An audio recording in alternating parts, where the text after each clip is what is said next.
So ಹಾಗಾದರೆ ಮುಂದಿನ ಪ್ರಶ್ನೆಯನ್ನು ನೋಡೋಣ. 1,5, 2,3 ಮತ್ತು -2, -11 ಎಂಬ ಬಿಂದುಗಳು ಸರಳ ರೇಖಾಗತವೇ ಎಂದು ನಿರ್ಣಯಿಸಿ ಅಂತ ಹೇಳಿದರು. ಸರ್, ಇಲ್ಲಿ 3 ಬಿಂದುಗಳನ್ನು ಕೊಟ್ಟಿದ್ದಾನೆ. ಈ 3 ಬಿಂದುಗಳು ಸರಳ ರೇಖಾಗತವೇ ಎಂದು ನಿರ್ಣಯಿಸಿ ಅಂತ ಹೇಳಿದನು. ಸರಳ ರೇಖೆ ಅಂತ ಹೇಳಿದಾಗ ನಾನು ಸರಳ ರೇಖೆಯನ್ನು ಒಂದನ್ನು ಹೇಳ್ಕೊಳ್ತೀನಿ. ಇದೊಂದು ಸರಳ ರೇಖೆ.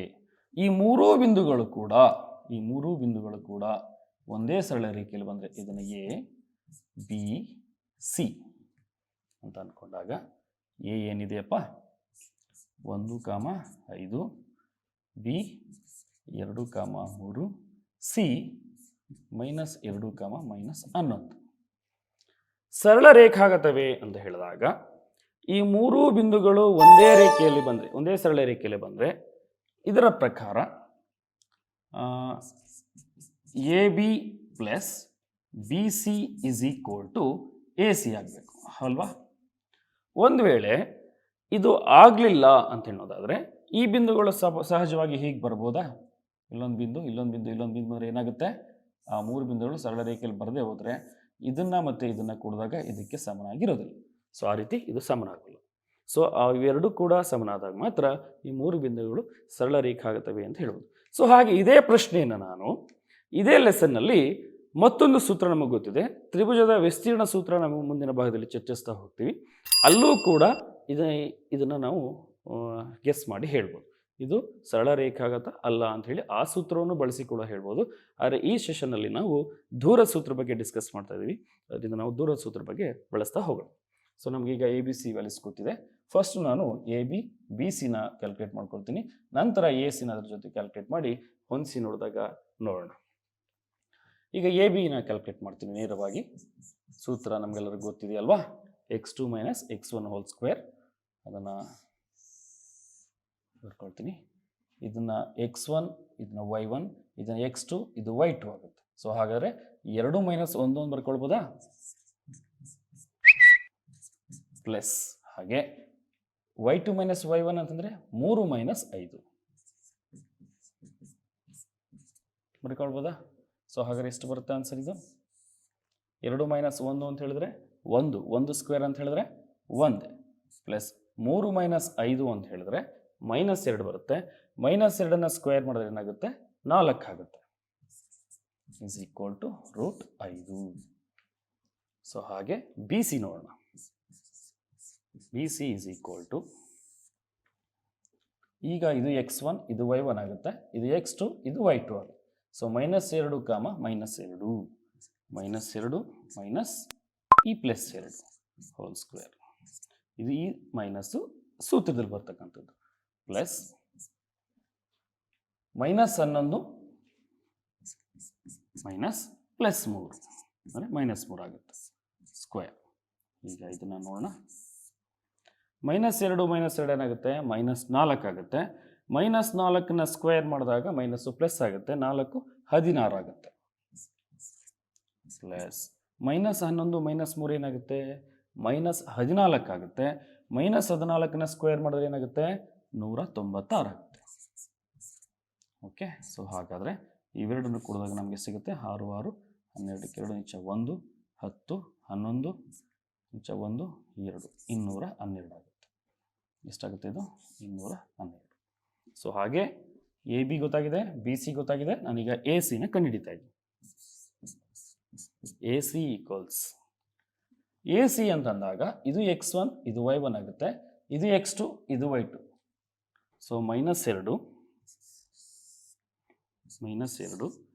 -1 ಹೋಲ್ ಸ್ಕ್ವೇರ್ ಪ್ಲಸ್ ಹಾಗೆ -11 -5 -11 -5 ಇಲ್ಲಿ -2 -1 ಏನಾಗುತ್ತೆ? -3 ಆಗುತ್ತೆ. -3ನ ಸ್ಕ್ವೇರ್ ಮಾಡಿದಾಗ ಏನಾಗುತ್ತೆ? ಮೈನಸ್ ಪ್ಲಸ್ ಆಗುತ್ತೆ, 3 9 ಆಗುತ್ತೆ. ಹೌದಾ? ಪ್ಲಸ್ -11 -5 ಏನಾಗುತ್ತೆ?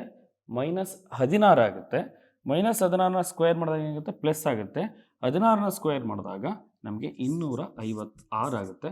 ಸೊ ಹಾಗೆ ಇವೆರಡನ್ನು ಕೂಡಿದಾಗ ನಮಗೆ 265 ಸಿಗುತ್ತೆ. ಸೊ ಅದರ ಪ್ರಕಾರ ಎ ಬಿ ಎಷ್ಟು ಬಂದಿದೆ ನಮಗೆ √5 ಪ್ಲಸ್ √212 ಎ ಸಿ 200 ಸೊ ಇದರ ಪ್ರಕಾರ ಇವೆರಡನ್ನು ಕೂಡಿದಾಗ ನಮಗೆ ಇದು ಸಿಗೋದಿಲ್ಲ. ಸೊ ಅಂದರೆ ಇವೆರಡು ಸಮವಿಲ್ಲ. ಸೊ ಸಮನಲ್ಲದ ಕಾರಣ ನಾನೇನಂತ ಹೇಳ್ಬೋದು, ಈ ಮೂರು ಬಿಂದುಗಳು ಸರಳ ರೇಖಾಗತವಾಗಿಲ್ಲ. ಸೊ ದೇರ್ಫೋರ್ ಏನಂತ ಬರೀಬೋದು, ಸರಳ ರೇಖಾಗತವಾಗಿಲ್ಲ ಅಂತ ಬರೀಬೋದು. ಓಕೆ, ಮುಂದಿನ ಪ್ರಶ್ನೆ ನೋಡೋಣ. 5, -2, 6, 4 ಮತ್ತು 7, -2 ಒಂದು ಸಮದ್ವಿಬಾಹು ತ್ರಿಭುಜದ ಶೃಂಗ ಬಿಂದುಗಳಾಗಿವೆ ಎಂದು ಪರಿಶೀಲಿಸಿ ಅಂತ ಹೇಳಿದ್ದಾನೆ. ನಮಗೆ 3 ಬಿಂದುಗಳು ಕೂಡ ಕೊಟ್ಟಿದ್ದಾನೆ, ಒಂದು ಸಮದ್ವಿಬಾಹು ತ್ರಿಭುಜ ಅಂತ ಹೇಳಿದ್ದಾನೆ. ಸಮದ್ವಿಬಾಹು ತ್ರಿಭುಜ ಅಂತ ಹೇಳಿದ್ರೆ ಒಂದು ತ್ರಿಭುಜದಲ್ಲಿ, ಈ ಒಂದು ತ್ರಿಭುಜ ಅಂತ ನಾನು ಹೇಳೋದಾದ್ರೆ ಇದನ್ನ ಎ, ಬಿ, ಇದನ್ನ ಸಿ, ಈ 3 ಬಾಹುಗಳಲ್ಲಿ ಯಾವುದಾದ್ರು 2 ಬಾಹುಗಳು ಸಮನಾಗಿದ್ದರೆ ಅದನ್ನು ನಾನು ಸಮದ್ವಿಬಾಹು ತ್ರಿಭುಜ ಅಂತ ಹೇಳ್ತೀನಿ.